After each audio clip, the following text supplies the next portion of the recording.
hablábamos de que la medición o el cruce entre la talla y el peso cuando nos da un percentil más de 3, estamos hablando de obesidad. Y lo que podemos hacer es dar educación alimentaria, en alimentación saludable, evitar hábitos sedentarios, enseñar a la mamá a reforzar actividades físicas, ¿verdad? Y referir a una consulta por pediatría para manejo interdisciplinario. Aquí no vamos a dar medicación, ¿verdad? Remitimos, pues, y tampoco es urgente. Es una consulta externa y si se puede conseguir prioritaria, pues mejor. Cuando la medición del peso y la talla, ese cruce, nos da entre los percentiles 2 y 3, estamos hablando de sobrepeso. ¿Qué podemos hacer? Lo mismo, educación alimentaria, reforzar la actividad física, evitar hábitos sedentarios y pues, educar a la mamá pues, en estos hábitos y cuando volver por algún signo de alarma que presente el paciente. De otras patologías, claro está. Y la consulta de control en 3 meses. Cuando estamos hablando de el peso y la talla, se congenian entre los percentiles 1 y 2, o sea, se cruzan, perdón, es el término, se cruzan entre los percentiles 1 y 2, estamos hablando de riesgo de sobrepeso. ¿Ya? Entonces, lo mismo, educación alimentaria y alimentación saludable. Camila, la batería, ven que se va a desconectar esto, tráeme eso rápido. Porfi, apaguen los micrófonos. Apaguen los micrófonos, porfis.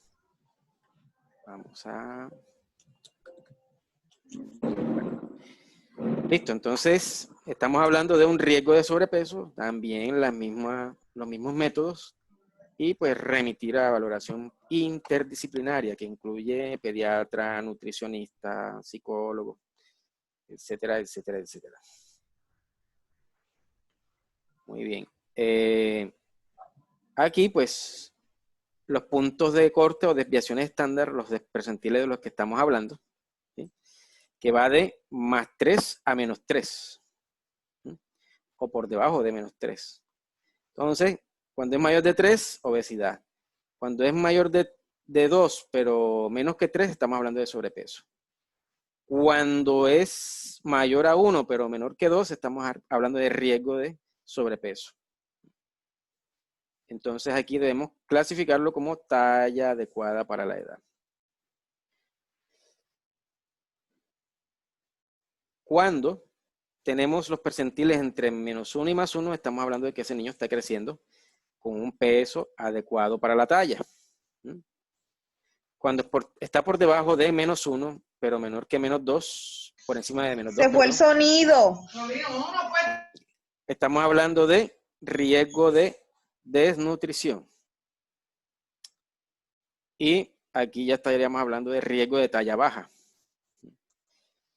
Si está de menos 2 a menos 3, estamos hablando de desnutrición aguda moderada. También estamos hablando de talla baja para la edad. Y cuando está por debajo de menos 3 desviaciones estándar, estamos hablando de desnutrición severa. No se preocupen que las interpretaciones, esto es para que si ustedes tienen allí la herramienta, la usen para poder clasificar y empiecen a practicar sobre los chicos que ustedes están manejando para ver. En su momento vamos a enseñar cómo vamos a interpretar la tabla de crecimiento y desarrollo. Entonces esto es una clase completa, pero estamos adelantando aquí la parte de los riesgos.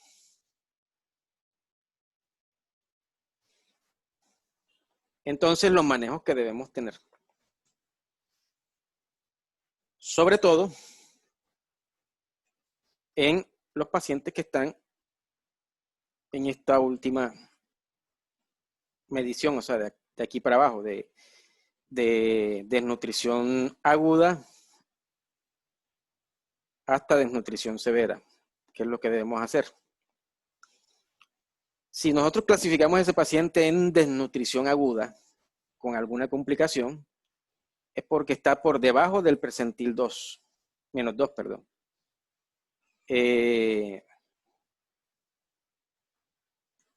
Presenta valores de hemoglobina entre 4 y 6, lo cual es peligroso. Si tiene esos valores de hemoglobina, tiene edema generalizado, es decir, no solamente los pies están hinchados, también está hinchada la carita y está hinchado el abdomen. Este pacientico se debe referir urgentemente a la urgencia. No vamos a administrar medicamentos, no vamos a hacer ninguna otra maniobra, simplemente detectamos la desnutrición aguda y vamos a referir urgentemente al hospital de segundo nivel de complejidad para su eventual manejo.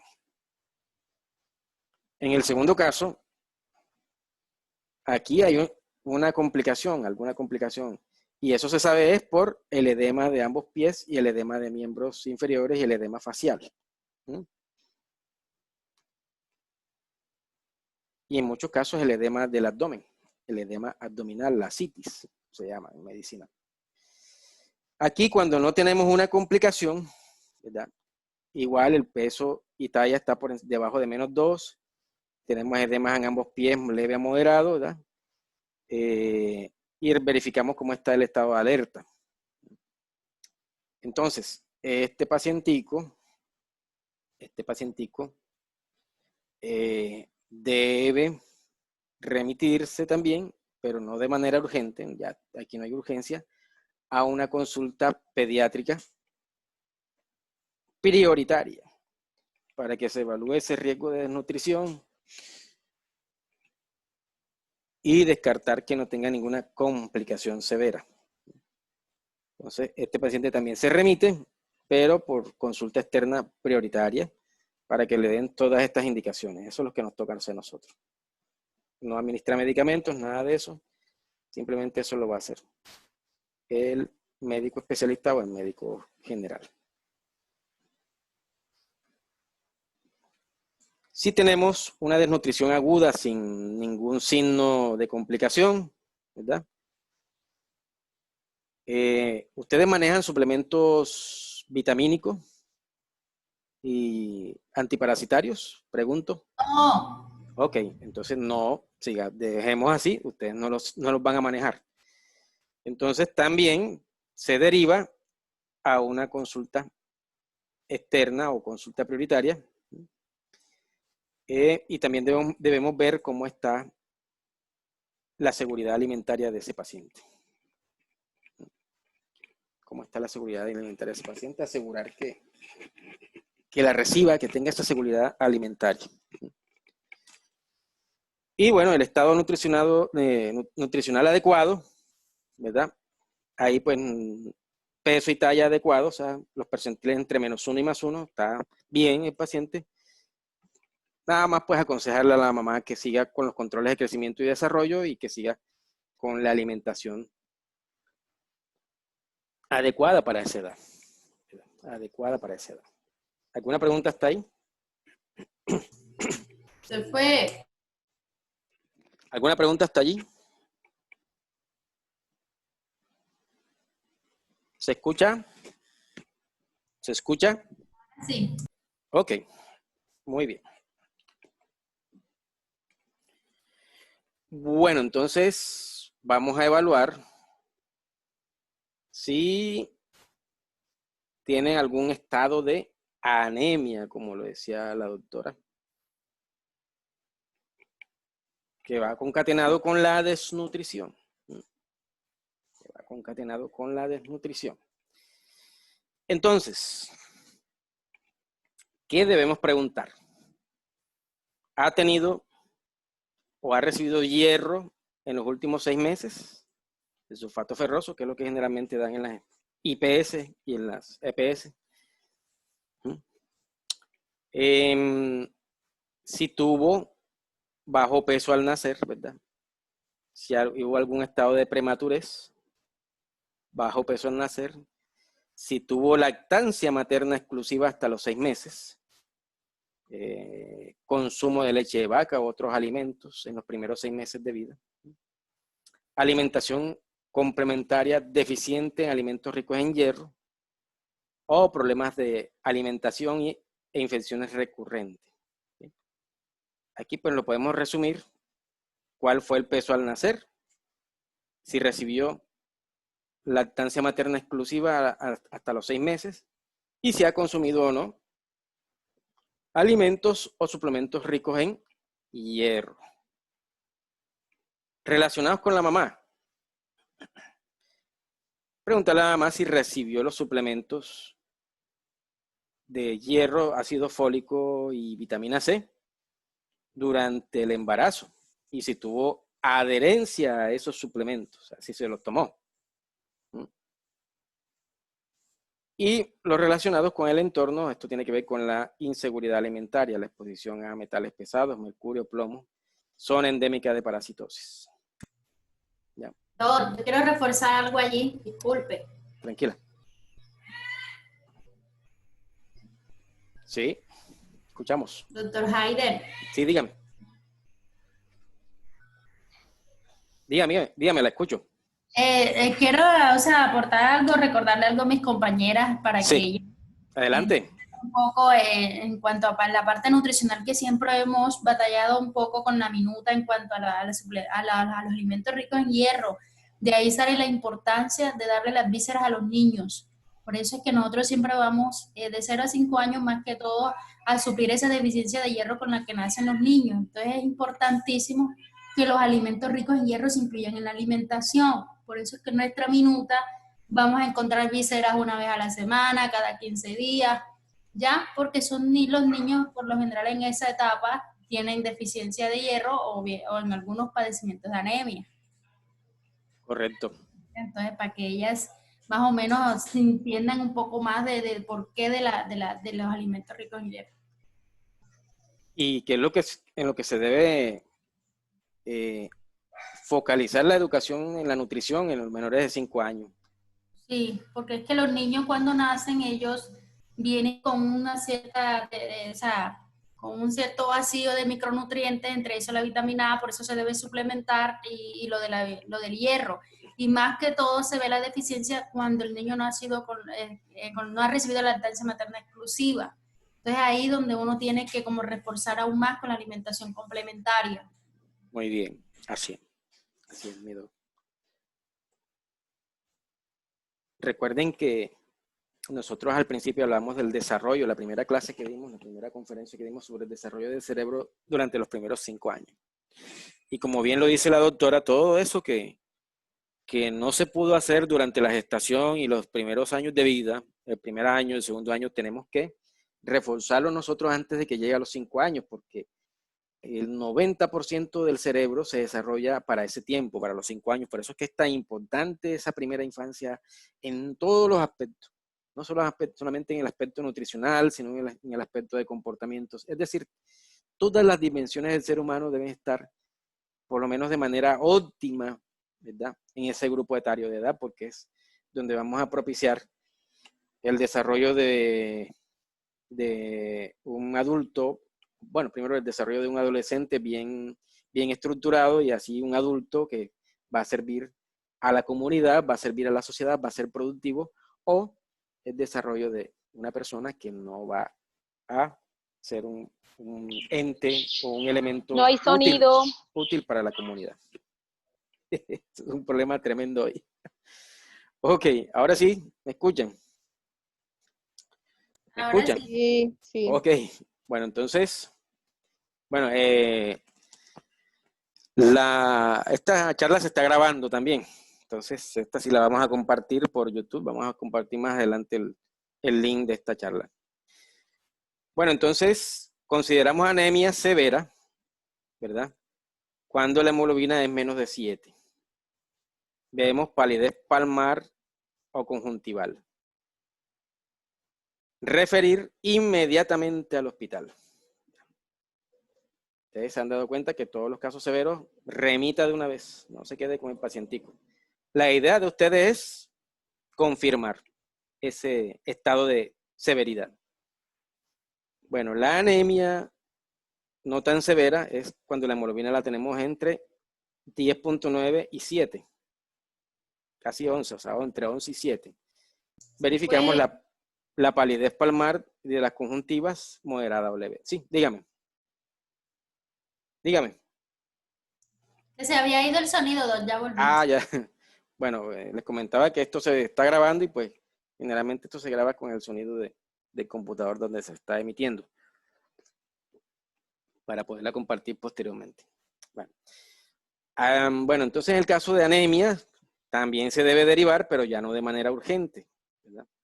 Ya no de manera urgente a la remisión donde el médico para el tratamiento posterior de este paciente, y lo que nosotros podemos insistir como labor es, mientras sucede lo de la consulta, mientras el pacientico pasa a la consulta externa o la consulta prioritaria, aconsejar a la madre sobre la alimentación adecuada, como lo refería la doctora Gray, enseñar signos de alarma para regresar de inmediato y las medidas preventivas específicas.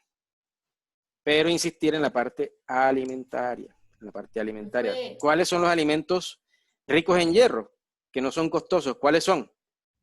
Los alimentos ricos en hierro, que no valen una fortuna, porque de eso se trata, de adaptar las posibilidades económicas de cada padre. ¿Cuáles son? El frijol, la lenteja, ¿verdad? Frutas y verduras, que no son tan caros. Y el uso de los suplementos. El uso de los suplementos del sulfato ferroso. Si no tiene anemia, pues seguir, felicitar a la mamá, seguir dando su tratamiento, el hierro preventivo, ¿sí? Durante un mes, cada 6 meses. ¿Sí? Desparasitar, ¿sí? Y enseñarle los signos de alarma a la mamá. Entonces es importante en la educación el uso de los suplementos de hierro. Vamos a ver un par de videos antes de pasar al otro tema, que nos hablan de la evaluación del paciente durante la verificación del crecimiento y desarrollo. Entonces vamos a darle cualquier cosa, me avisan sobre el sonido. Vamos a darle play. Podemos preguntarle a la madre cómo fue la gestación, evaluar y tratar el crecimiento del niño. Antes de comenzar, debemos preguntarle a la madre cómo fue la gestación, si fue una gestación múltiple, cuánto midió o talló el niño y si nació con algunas complicaciones o tuvo problemas en el momento del parto. ¿Cómo está el sonido? ¿Sí se escucha bien? ¿Sí se entiende lo que se escucha? Sí. Ok, continuamos. Debemos observar y determinar la apariencia del niño, determinar si hay emaciación, verificar ambos PSA y edema. En el niño Se fue el sonido. el peso para la talla para la edad y diferentes medidas antropométricas que se relacionan verificando un estado adecuado del crecimiento. ¿Escuchan? Bueno, entonces aquí en esta gráfica lo que estamos viendo es la apariencia general, o sea, cómo vamos a evaluar cómo está el niño aparentemente, cuál es su apariencia. Si es una delgadez, digámoslo así, fisiológica, o si es una delgadez patológica. Determinar si hay emaciación, preguntar a la mamá cuánto tiempo viene bajando de peso. Eso generalmente se da en menos de un mes. Y verificar si ambos pies tienen edema. En este caso, como pueden ver, fíjense, nada más la apariencia, ya de un solo vistazo, un solo golpe de vista, podemos ver las características de esta desnutrición, que es severa. Mire cómo está la piel, el estado general del niño, la fascia, pues no la muestran aquí, pero ya usted se puede imaginar cómo será. Crecimiento y alimentación. Definición de la desnutrición. La desnutrición es una enfermedad compleja que afecta a las funciones orgánicas y psicosociales de las personas que lo padecen. Entre ellas, características podemos ver a los niños con delgadez extrema, cuando se le ven los huesos, disminución proteica en sangre y alteraciones hematógenas. Consigo la predisposición de adquirir enfermedades mucho más fácil debido a que su sistema inmune está totalmente afectado. A continuación se hace una descripción de las formas graves de malnutrición. ¿Cómo está el sonido? ¿Bien? ¿Me escuchan? Bueno, Sí, bien, se escucha. aquí tenemos una clasificación: marasmo, kwashiorkor, desnutrición grave mixta y obesidad, para que tengamos una idea de a qué nos referimos con los percentiles. Aquí el percentil está por más de 3, aquí el percentil está en entre 1 y menos 2, aquí entre menos 2 y 3 en estos casos. El marasmo es una desnutrición proteica, calórica, en la cual pues vemos aquí el estado del niño, ¿sí? Casi que atrofia de los miembros, una panza prominente, ¿sí? Y ese estado de letargia que ellos presentan. En el kwashiorkor también es un estado de desnutrición en el cual hay presencia de edema de miembros inferiores, ¿sí? Y edema en la región abdominal, pero esto más que todo por déficit proteico. Marasmo, kwashiorkor, desnutrición edematosa, desnutrición. Bueno, y puede haber una desnutrición mixta, marasmático y kwashiorkor. El niño pipón con edema de miembros inferiores es la característica principal. Y aquí el gordito, que se parece a muñequito de la llanta esta, ¿no? Michelin. Y también es una patología, esto es patológico, es objetado eso. Se puede producir problemas respiratorios en su mayoría de la veces. Otra lista que es conocida como kwashiorkor marasmático y la obesidad. Estas son las principales afectaciones patológicas que se pueden encontrar con una alteración en la alimentación. Los principales patrones de crecimiento que existen está el peso para la edad, la talla para la edad y el peso para la talla. Estas son verificaciones en las cuales las medidas antropométricas. Bueno, esto aquí, no se preocupen que esto lo vamos a explicar en detalle, porque en su sesión. Vemos aquí pues todos los percentiles, ¿verdad? El percentil, peso para la talla, para la edad en niñas, en niños, que es diferente, y peso para la estatura en niñas. También está peso para la estatura en niños. Entonces, ¿qué tenemos que tener presente para poder interpretarla bien la tabla? Cualquiera que sea. Aquí tiene los percentiles. Menos 3, perdón, 3, 2, 1, menos 2 y menos 3. Ya. Se fue el sonido. Ahora sí me escuchan. Ahora sí. Ok, no, les decía que estas son las tablas que uno maneja en el cuadro de desarrollo y crecimiento, en cuanto a peso y talla. Lo que les quería decir era que lo que había importante para interpretar aquí, o sea, no tenemos que ser unos pediatras para manejar estas tablas, no, no, no. Lo más importante para interpretar es que el paciente vaya en esta línea, en la línea verde. Aquí, aquí y acá, ¿cierto? Este es el 3, este es el 2, este es el 1, este es el menos 1 y este es el menos 2. Entonces, lo que les quería decir era que había que interpretarla. La manera más fácil es que el paciente debe ir en esta zona. Normalmente, si ya va por acá, estamos hablando de sobrepeso. Y si está por debajo, estamos hablando de desnutrición. Lo mismo para las otras. Como ven, los colores son los mismos. Entonces, tenemos que estar pendiente que vaya sobre la línea verde. Son colocadas en una gráfica y llevan unas curvas que determinan el lugar o posicionamiento de donde está el menor. Estas curvas tienen una medición desde más 2 hasta menos 2, en la cual 0, entre 0 y más 1 y menos 1 es No hay sonido. para No se preocupen, lo que está diciendo ya lo expliqué. determinar el estado nutricional del niño, tanto como su desarrollo hormonal, que puede verse evidenciado en su estatura. ¿Cómo evaluar el crecimiento del niño? Primero debemos observar si hay emaciación, debido a que esto es un signo muy predeterminante en las enfermedades de desnutrición. Bueno, como decíamos, si hay presencia o no de emaciación, se mira las características clínicas del niño. Ya se pueden contar las costillas, se puede ver el reborde costal, brazos delgados, ¿sí? Edema de miembros inferiores. Debemos observar y palpar ambos pies para determinar si hay edema, si hay extravasación de líquidos. Debemos pesar al niño. En el caso de niños menores de 24 meses, la talla debe ser tomada en forma de posición supino.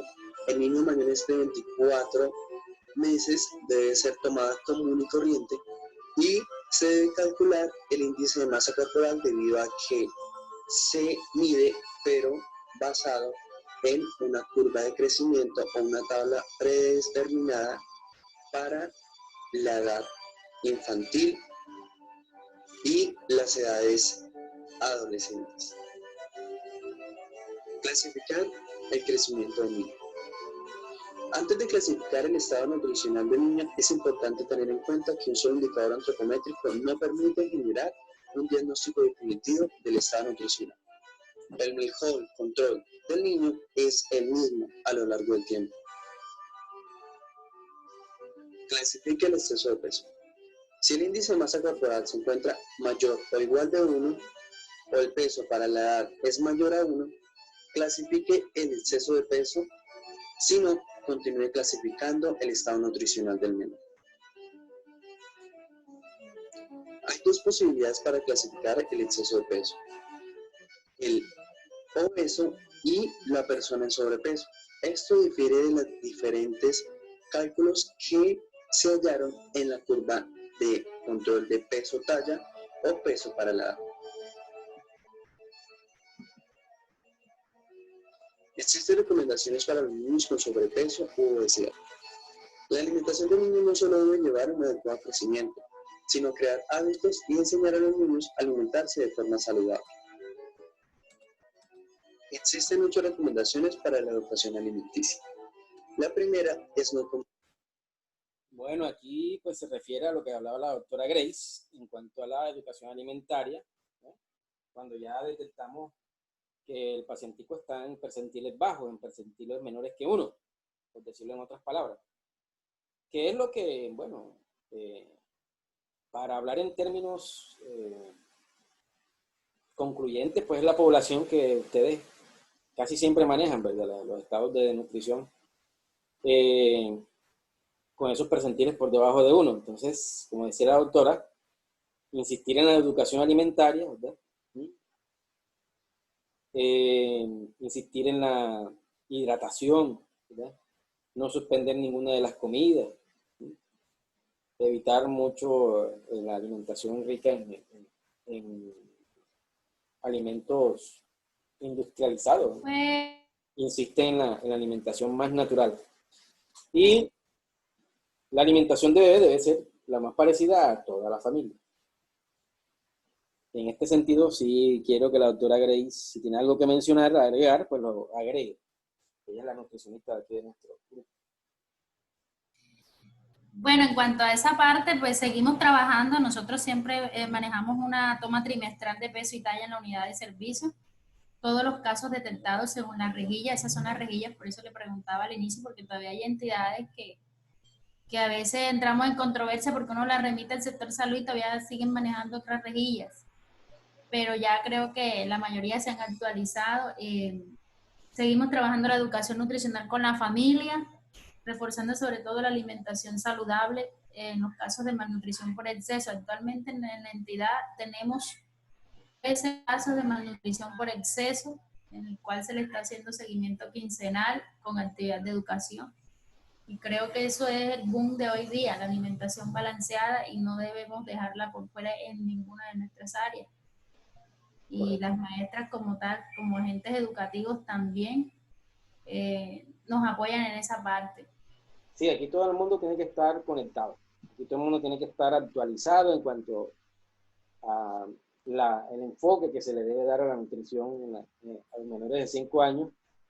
Y no solamente es labor de la nutricionista, no solamente es labor de las maestras, es labor de todo el mundo. Todo el que atiende niños debe estar actualizado en este sentido. Así es, doctor. ¿Sí? Claro, mucho de esos rasgos de clasificación nutricional, porque la maestra, como tiene mucho contacto con el niño, quizás a veces uno se le puede pasar porque no estoy muy encima de ellos, pero ellas ya tienen la capacidad, la noción de identificar cuándo un niño puede tener, digamos, una emaciación, un edema. ¿Ya? Correcto. Sí, porque tiene el contacto constante, Sí, a señor. diario. Vamos a continuar. Comer nada entre las 5 comidas principales, excepto agua sin sed. Comer en familia, ya que ayuda a generar enlaces y apoyos para la disminución del peso, la disminución progresiva de la cantidad alimenticia que se come, ya que no puede ser de una vez, porque genera un efecto rebote. No comer cosas mientras se está viendo televisión o se está haciendo actividades sedentarias. La alimentación debe ser parecida para todos en la familia, nadie debe tener algo porque está en buen peso. La séptima, nadie debe comer comida chatarra porque debe dar un ejemplo familiar. Y la octava, no se debe suspender ninguna comida, ya que esto afectaría la parte de la energía que se utiliza durante el día. Para la disminución de peso debemos tener en cuenta que la actividad física debe aumentar gradualmente. También que para lograr evitar que el niño se sienta ridículo haciendo ejercicio, lo podemos acompañar o poner en un lugar donde esté él solamente. Todo esto con el fin de que el niño abandone o rechace los ejercicios y utilizando maneras muy cotidianas para que se motive y lo haga, como subir las escaleras, no usar el ascensor y levantar objetos que están en el suelo sin ningún peso aparente para generar el movimiento hacia arriba y hacia abajo. Bueno, teniendo en cuenta las nuevas vicisitudes que tenemos actualmente con la pandemia, pues ustedes saben que ya está autorizado sacar a los niños a hacer actividad física durante un periodo de, creo que de 1 hora o mínimo 30 minutos con supervisión. Entonces no hay excusa. No hay excusa que ahora todo el mundo le está echando la culpa al COVID. No hay excusa. Se puede sacar al niño para actividades recreativas con un permiso de mínimo de 30 minutos a 1 hora. Que puede ejercitar y ayudar a bajar el peso. Hay aspectos familiares y psicológicos importantes que ayudan a la disminución de peso, es decir, la sobreproducción o el aumento de la cantidad alimenticia por parte de los padres, o si algún padre de ellos tiene obesidad y no motiva a su hijo a que cambie. Debemos revisar todos estos aspectos psicológicos para determinar un adecuado cuidado. Continúe clasificando el crecimiento del niño. Si usted clasifica el estado nutricional, se clasifica simultáneamente la talla baja, sin diferenciar la etiología o las carencias versus patología. Existen 4 posibilidades de clasificación: desnutrición severa, desnutrición, riesgo de desnutrición y adecuado estado nutricional. La alimentación de 2 a 6 años debe constar de 9 pasos importantes. El primero es tener horarios alimenticios, el segundo tener una proporción adecuada, tercero utilización de granos, cuarto utilización de alimentos verdes y anaranjados, cuarto utilizar 4 frutas en el día, sexto utilizar alimentos lácteos, séptimo utilizar una buena cantidad de proteína que no exagere, octavo realizar ejercicio y no comer cosas con mucha cantidad de grasa o incluso eliminarlas, y octavo, tomar agua e hidratarnos continuamente. Muchas gracias y espero. Bueno, excelente.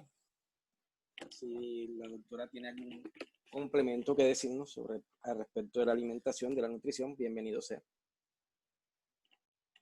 Doctora Grace, ¿tiene algo que agregar? Bueno, entonces tenemos 1 minuto para que se nos acabe el tiempo en Zoom. Vamos a dejar de compartir y entramos nuevamente. Les voy a pedir un tiempo de 10 minutos para poder convertir el video, para poder bajarlo, que eso es lo que mínimo demora la conversión del video para poder tenerlo en esta presentación. Entonces nos vemos en 10 minutos.